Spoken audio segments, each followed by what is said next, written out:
नमस्कार दोस्तों, ओम नमः नारायण।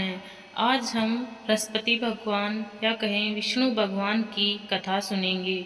बृहस्पतिवार विष्णु भगवान और बृहस्पति देव दोनों को ही समर्पित है। प्राचीन समय की बात है, एक नगर में एक बड़ा व्यापारी रहता था। वह जहाजों में माल लदवाकर दूसरे देशों में भेजा करता था। वह जिस प्रकार अधिक धन कमाता था उसी प्रकार जी खोल कर दान भी करता था, परंतु उसकी पत्नी अत्यंत कंजूस थी। वह किसी को एक पैसा भी नहीं देती थी। एक बार सेठ जब दूसरे देश व्यापार करने गया तो पीछे से बृहस्पति देव ने साधु वेश में उसकी पत्नी से भिक्षा मांगी। व्यापारी की पत्नी बृहस्पति देव से बोली, हे साधु महाराज, मैं इस दान और पुण्य से तंग आ गई हूँ। आप कोई ऐसा उपाय बताइए जिससे मेरा सारा धन नष्ट हो जाए और मैं आराम से रह सकूं। मैं धन लूटता हुआ नहीं देख सकती। बृहस्पति देव ने कहा, हे देवी, तुम बड़ी विचित्र हो। संतान और धन से कोई दुखी होता है क्या? अगर अधिक धन है तो इसे शुभ कार्यों में लगाओ, कुंवारी कन्याओं का विवाह कराओ, विद्यालय और बाग बगीचों का निर्माण कराओ। ऐसे पुण्य कार्य करने से तुम्हारा लोक परलोक सार्थक होगा। परंतु साधु की इन बातों से व्यापारी की पत्नी को खुशी नहीं हुई। उसने कहा, मुझे ऐसे धन की आवश्यकता नहीं है जिसे मैं दान करूं।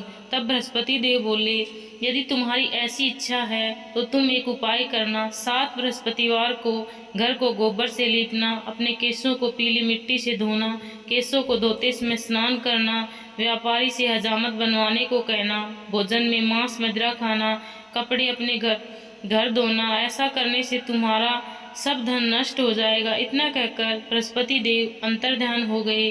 व्यापारी की पत्नी ने बृहस्पति देव के कहे अनुसार 7 बृहस्पतिवार वैसा ही करने का निश्चय किया।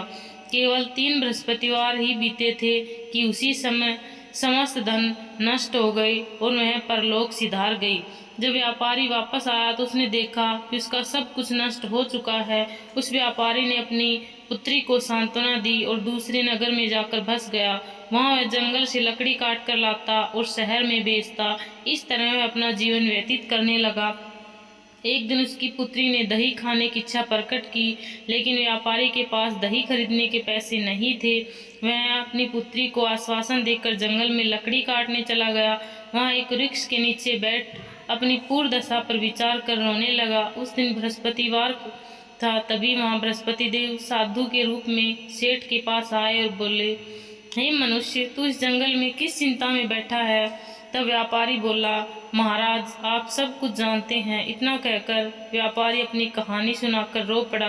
बृहस्पति देव बोले, देखो बेटा, तुम्हारी पत्नी ने बृहस्पति देव का अपमान किया था, इसी कारण तुम्हारा यह हाल हुआ है। लेकिन अब तुम किसी प्रकार की चिंता मत करो। तुम गुरुवार के दिन बृहस्पति देव का पाठ करो। 2 पैसे के चने और गुड़ को लेकर जल के लोटे में शक्कर डालकर वह अमृत और प्रसाद अपने परिवार के सदस्यों को देना और कथा सुनने वालों में बांट दो। स्वयं भी प्रसाद को चरणामृत समझकर ग्रहण करो। भगवान तुम्हारा अवश्य कल्याण करेंगे। साधु की बात सुनकर व्यापारी बोला, महाराज, मुझे तो इतना भी नहीं बचता कि मैं अपनी पुत्री को दही लाकर दे सकूं। इस पर साधु जी बोले, तुम लकड़ियां शहर में बेचने जाना, तुम्हें लकड़ियों के दाम पहले से चौगुने मिलेंगे, जिससे तुम्हारे सारे कार्य सिद्ध हो जाएंगे। उसने लकड़ियां काटी और शहर में बेचने के लिए चल पड़ा। उसकी लकड़ियां अच्छे दाम में बिक गई, जिससे उसने अपनी पुत्री के लिए दही लिया और गुरुवार की कथा हेतु चना गुड़ लेकर कथा की और प्रसाद बांटकर स्वयं भी खाया। उसी दिन से उसकी सभी कठिनाइयां दूर होने लगी।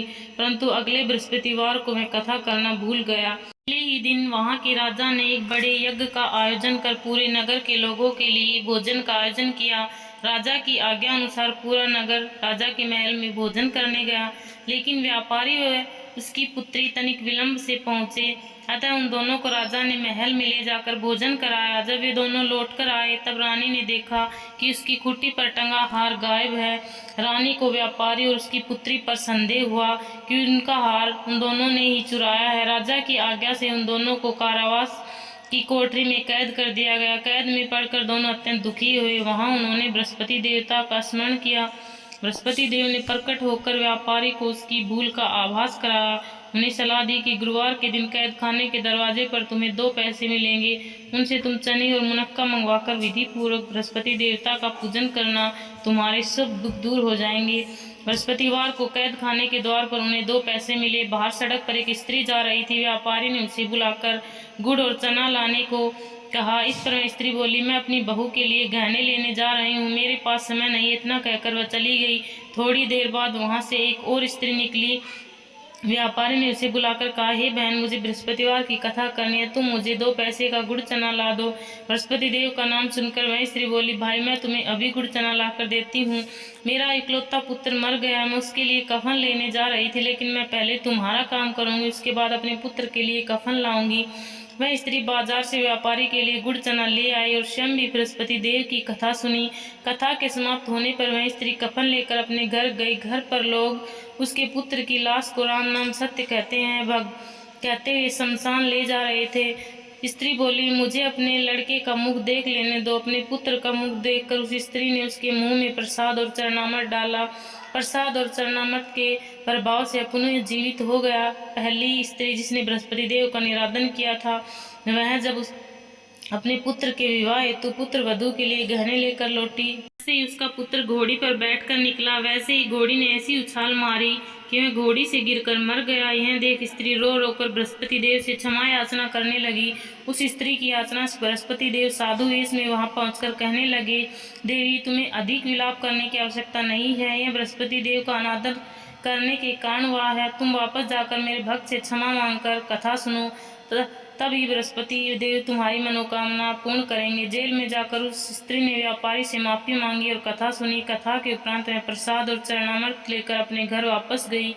घर आकर उसने चरणामृत अपने मृत पुत्र के मुख में डाला। चरणामृत के प्रभाव से उसका पुत्र भी जीवित हो उठा। उसी रात बृहस्पति देव राजा के सपने में आए और बोले, हे राजन, तूने जिस व्यापारी और उसकी पुत्री को जेल में कैद कर रखा है, वह बिल्कुल निर्दोष है। रानी का हार वहीं खुट्टी पर टंगा है। दिन निकला तो राजा ने हार खुट्टी पर लटका हुआ देखा। राजा ने उस व्यापारी और उसकी पुत्री को रिहा कर दिया और उन्हें आधा राज्य देकर उसकी पुत्री का विवाह उच्च कुल में करवाकर दहेज में हीरे जवाहरात दिए।